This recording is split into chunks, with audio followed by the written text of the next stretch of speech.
நான் வந்து ஒரு தேர்தலில் வந்து மிகப்பெரிய தேர்தலில் தோல்வி பெற்று வந்துட்டுருக்க வழியில் வந்து நாளைக்கு ஷூட்டிங் எங்கேன்னு கேட்டேன். இல்லை சார் கேன்சல் பண்ணிட்டேன் அப்படின்னாரு. எதுக்கு சார்னு கேட்டேன். இல்லை இந்த நேரத்தில் இந்த எமோஷனில் எப்படின்னாங்க, பல தோல்விகளை கடந்து வருவதுதான் வாழ்க்கை என்று உணர்ந்தவன் நான்.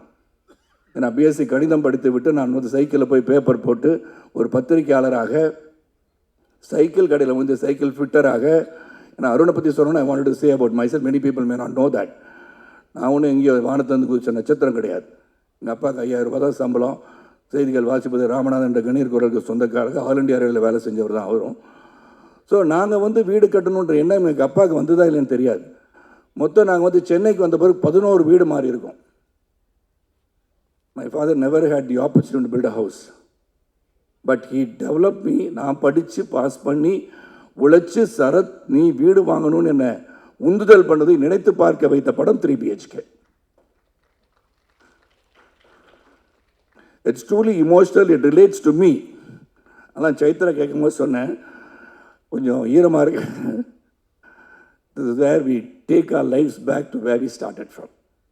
அதுதான் இந்த படம். ஸோ இதில் பல பாடங்கள் வந்து இதில் இருக்குது. How to fight in life. You just cannot give up. Go towards your aims and goals and ambitions, you can achieve it. அது முடியாதுன்னு நினச்சிட்டோம்னா then you're finished. ஒரு பாக்ஸிங் பவுட்டில் கீழே விழுந்தவொடனே you are lost நினைக்கக்கூடாது. That's when you lose. Try to get up, you can win. எப்போது நம்ம விழுந்து விட்டோம் என்று நினைத்தீங்கன்னு சொன்னீங்கன்னா then you lose. But when you can get up, then you can never lose. ஏன்னா அந்த ஒரு பஞ்சு கொடுத்துருமா தெரியுது, தடுமாறி விழுந்திருக்கலாம். ஆனால் when you get up, maybe you can give a better punch and still make the other fellow fall. அதனால் என்னை பொறுத்த வரைக்கும் இந்த சேலஞ்சஸ் எப்படின்றது இந்த படம், அந்த சேலஞ்சஸ் எப்படி எதிர்கொண்டார்கள்ன்றது படம். இதில் நடிக்கும் போது we all became a ஃபேமிலின்னு சொல்லலாம். இது நோ எக்ஸாஜரேஷன். அதாவது ஆடியோ ஃபங்க்ஷன் வரும்போது ஏதோ வந்து பேசுகிறதுக்காக பேசுகிறான்னு நினச்சிடாதீங்க. Really emotionally I am connected to 3 BHK. I am connected to this family of Vasudevan family truly, and this family is forever நினைக்கிறவனா. At any point of time, say this is my family, Devyani will be my family, Chaitra will be my family, Mehta will be my family, Ganesh will be my family, and most of all, the most respected, இதில் ஒரு பெரிய அந்த சகோதரர் கிடைச்சிருக்காங்கன்னா அருண் விஸ்வா தான். So there is no doubt about it. இந்த படம் வந்து முதல்ல கணேஷ் எனக்கு ஸ்ரீ கணேஷ் கொடுத்தது ரொம்ப ரொம்ப நன்றி Sri. It's really wonderful film that I am part of. அப்புறம் இதில் வந்து சித்தார்த்து கூட ஒரு இன்டெலிஜென்ட் பஞ்சு மாதிரி உள்ளம் கொண்டவர் என்றெல்லாம் சொல்லி ராம்சான் சொன்னாங்க. பஞ்சு மாதிரி உள்ளம் இருக்கிறதோ இல்லையோ, அவர் வந்து தைரியமான ஒரு நல்ல ஒரு நண்பர்னு சொல்லலாம். இங்கே தான் அவர் அருகில் வந்து பழகுகின்ற வாய்ப்பு கிடைச்சது இந்த படத்தில். இதில் தேவயானி அஃப்கோர்ஸ் 27ஆம் தேதி நாளை 28 ஆண்டுகள் சூரிய வம்சம். It's so nostalgic to say that. நான் 28 வருஷம் ஒரு படம் வந்து கொண்டாடப்படுகிறேன். பார்க்க யோகி பாபு டைலாக்ல இந்த படத்தை இதை பார்க்கும்போது சூரிய வம்சத்தை பார்த்த மாதிரியே இருக்குன்னு சொல்லும் போது இட்ஸ் ஸ்டில் ரெலவெண்ட்ன்றது வந்து ரொம்ப முக்கியம்.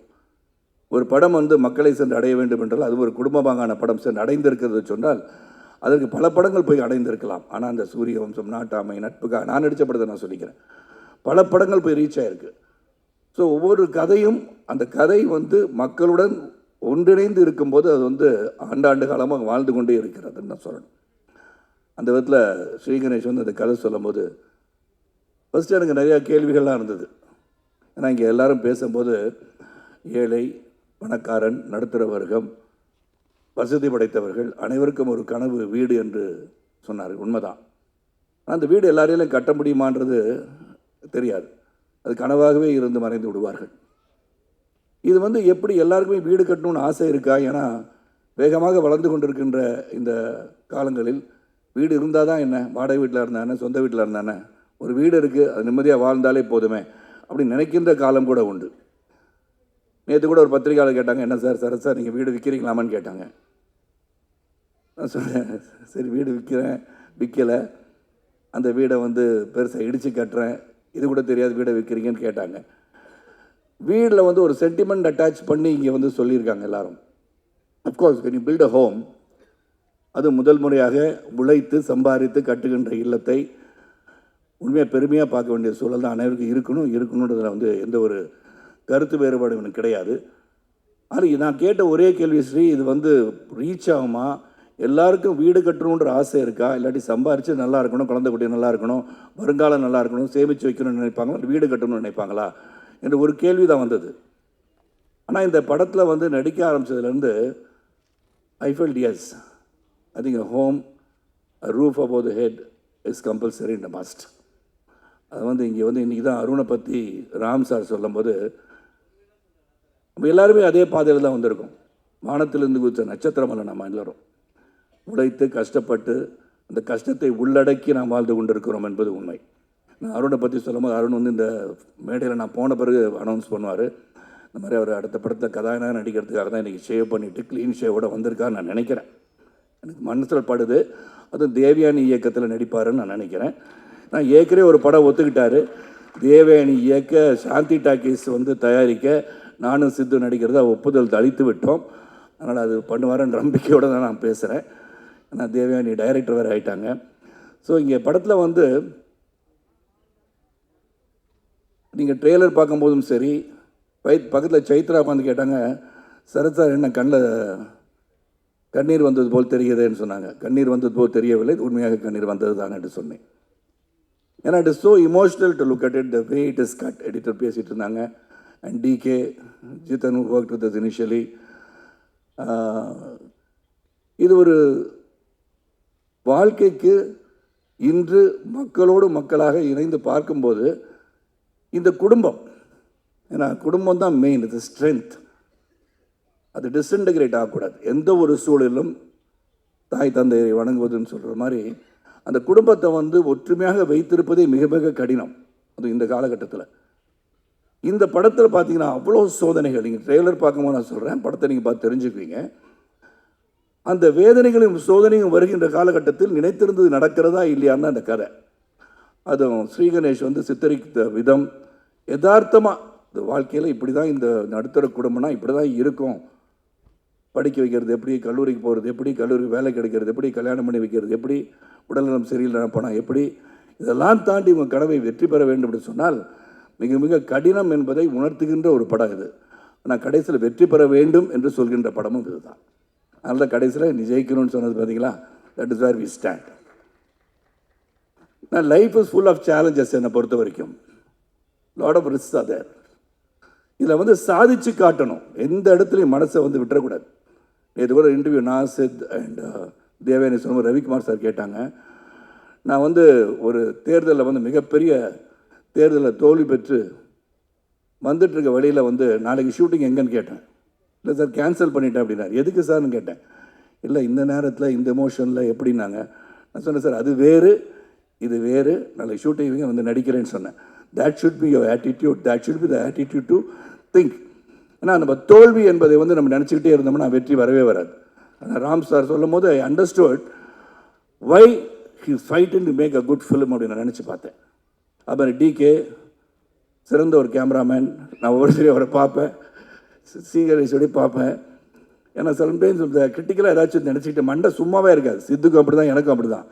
டவுட் வந்துகிட்டே இருக்கும். அது ஏன்னா தொடர்ந்து நிறைய படம் பண்ணிட்டனால நம்ம மண்டையில் ஏதாச்சும் ஓடி இது பண்ணிடலாமோ அப்படி பண்ணலாமோன்னு நினச்சிக்கிட்டு so many times will raise few doubts. அதில் ஸ்ரீகணேஷ் வந்து நிறையா இயக்குநர்கள் பார்த்துட்டேன். நான் Sriganesh is such a sweet heart. அதை சொல்லுவாங்க ஸ்வீட் ஹார்ட்டட் டிக்டேட்டர்னு சொல்லுவாங்க. லீ குவான் யூ பற்றி சொல்லுவாங்க. Lee Kuan Yew person who love the people of Singapore. ஆனால் இவர் ஸ்வீட் ஹார்ட்டட் டிக்டேட்டர்னு சொல்லுவாங்க. அவர் வந்து செய்கிறத செஞ்சுருங்களேன் சார் அப்படின்ட்டு நம்ம சிரிச்சுக்கிட்டு சொல்லுவார். அவ்வளோதான். நான் சொல்லுவேன் கணேஷ் இது மாதிரி இதில் இந்த டைலாக் இப்படி மாற்றி சொல்லிடுறேன் கணேஷ். சரி சார் அப்படியா சார் ஓகே சார் அப்படின்றார்.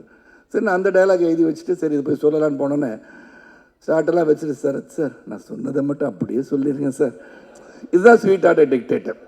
நீங்கள் அதை மாற்றிலாம் சொல்ல வேணாம் சார், எனக்கு தெரியும் சார், ஸ்கிரிப்ட் எழுது நான் கட்டி பிடிச்சிட்ருக்கேன் அந்த புக்கை நான் எழுதியிருக்கேன், எனக்கு தெரியும் சார், நீங்கள் பெரிய நடிகராக இருக்கலாம், நிறையா படம் நடிச்சிருக்கலாம், நான் சொன்னது மட்டும் செஞ்சுருங்க sir. I like that about it. Conviction that what he has written will be there in the screen சொல்லி நினச்சது தான் ஸ்ரீ கணேஷ். இனிஷியலாக என்ன இப்படி சொல்லிகிட்டே இருக்காருன்னு பார்த்தேன். But Ganesh hats off whatever you felt. Sarath இந்த மாதிரி கேட்டுகிட்டே இருக்காரு கேள்வினா கேள்வி கேட்கும்போது தான் நல்லது வரும்ன்றது என்னுடைய நம்பிக்கை. ஸோ இப்போ feel I have done anything harsh எதுவும் சொல்லியிருந்தேன்னா சொல்லலை, இருந்தாலும் I apologise if I done anything any harm to your mind, mentally I have disturb you. I felt like saying that to you. ஆனால் இந்த படம் வந்து ஒரு கிரேட் எஃபர்ட்னு தான் நான் சொல்லுவேன். How it's going to reach the mass, how எங்கே போய் ரீச் பண்ண போகுது அதெல்லாம் எங்களுக்கு தெரியாது. We have done our job well. Vasudevan has worked well, Shanti has worked well, Aarti has worked well, Prabhu has worked well, and Aishu has worked well. Correct தானா Chaitra? Sorry, நான் குடும்பத்தை மறந்துடக்கூடாது, அதனால தான் சொன்னேன். So everybody has done the part. அதில் வருகை தந்தவங்க அனைவருக்கும் மீண்டும் உங்களை சந்திக்கின்ற வாய்ப்பு வரும். இந்த படத்தை போய் பாருங்கள். அண்ட் ஒன் திங் நான் எல்லா இடத்தையும் இப்போ சொல்ல ஆரம்பிச்சிட்டேன். The audience, when you go and see, other than the press and the media who are authorized, who are given the rights to even criticize a movie or write good about a movie, they've got the right because they are film critics. But as audience, நீங்கள் போய் படம் பார்க்கும்போது keep your judgment reserved. Let everybody see it and come up with an opinion. படங்களை போய் பார்த்து உள்ளே இருந்துக்கிட்டே மச்சான் உள்ளே வந்துடாதரா படம் நல்லா இல்லைன்னு சொல்லிடாதீங்க. ஏன்னா உங்கள் வியூ அப்படி, டேஸ்ட் டிஃபர். ஒருவருடைய விஷம் இன்னொருத்தருக்கு அமிர்தமாக இருக்கலாம், அது நமக்கு தெரியாது இல்லையா? So let them all go there, you all go watch the film, let every individual make their own decision how this movie is.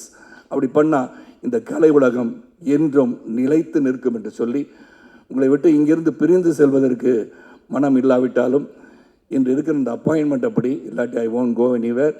நான் பத்திரிகையாளர் சில பேர் கேள்வி கேட்கணும்னு நினைப்பாங்க என்ன, அதுக்கெல்லாம் பதில் சொல்லியே நான் பழகியிருக்கேன். என்னை பொறுத்த வரைக்கும் கனவெல்லாம் நிஜமாகும் சொல்லி வரிகள் இதில் இருக்கு இல்லையா? நீங்கள் எல்லாம் உழைச்சோம்னா, உண்மையாக நாம் அனைவரும் உழைத்தால் உழைப்புக்கு ஒரு வெற்றி உண்டு. உழைப்பவரே உயர்ந்தவர், உழைப்பு உயர்வு தரும் என்று புரட்சித் தலைவர் மக்கள் திலகம் கையெழுத்திட்டது போல உழைப்பவரே உயர்ந்தவர் என்ற எண்ணத்தோடு நாம் அனைவரும் உயர்வோம். உண்மையாக உழைத்தால் வெற்றி வரும். அந்த வெற்றியை நோக்கி பயணிகள் சொல்லி இந்த படம் சிறப்பாக உங்களுடைய வாழ்த்துக்களுடன் திரையரங்கில் நிரம்ப, காட்சிகள் நிரம்ப நல்ல வெற்றி படமாக அமைய வேண்டும் என்று வாழ்த்தி விடைபெறுகிறேன். நன்றி, வணக்கம்.